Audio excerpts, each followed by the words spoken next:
Hi, in this video so I'm going to show you how you can get the rubber cap back on your Joy-Con if it's been pulled off.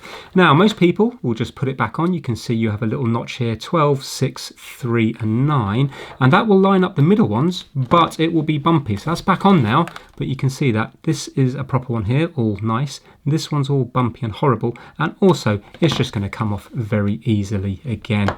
Unfortunately, it's going to take a little bit of time. What happens is you need to get each of these fingers in the side into these little holes, and that's what takes the time. So you're going to need some sharp tweezers or a little needle or something to put them back into place, and you need to look very closely. I'm going to try to do it through the lens of the camera zoomed right in. So each of these little fingers need to go into these holes, but what happens is these fingers bend over. So when you put it in, they just crush like that, and it's the fingers that's causing the bumps.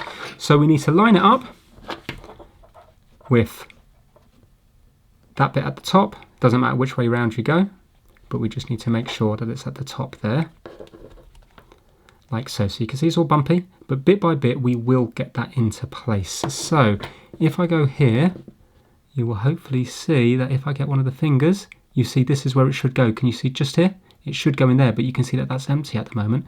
So we need to get a finger and we just need to put it in and then press down. Hopefully that will now be in place. Let's have a look. I'm putting pressure on it.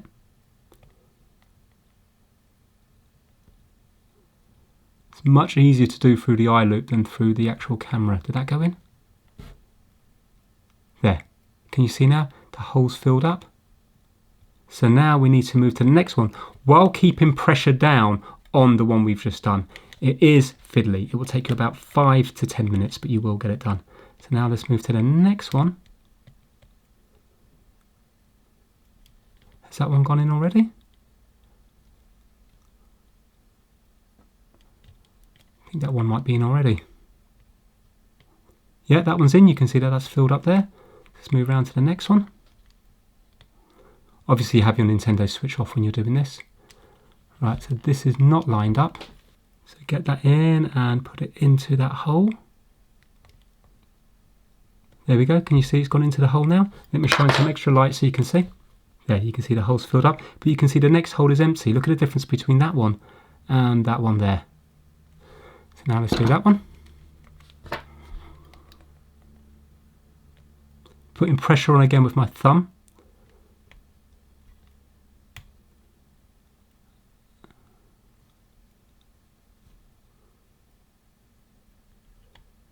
That one's in. So now you just need to work your way around doing the same with all the other fingers until you've gone right around the Joy-Con cap, remembering to keep pressure down. Otherwise, when you lift up that part of the cap, you're going to take out the previous finger that you just put in. And what you can do at the very end is you can just gently lift it up and you can check. So I can see now that that one's full. I'm only doing it gently. That one's full.